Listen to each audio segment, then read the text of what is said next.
Panginoon, alagaan mo ang aking pamilya. Panginoon, maraming salamat sa mga bagong blessings na hatid ng araw na ito.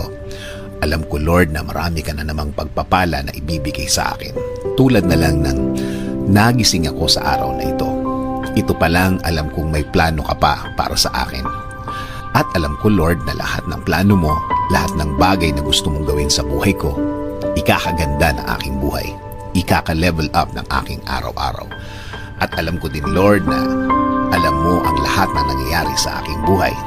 Alam ko din na bahagi ng blessings mo sa akin ay ang pag-aalaga mo sa akin, na gawin akong safe saan man ako mapunta at saan man ako andun. Ginagawa mong safe ang lugar na yon.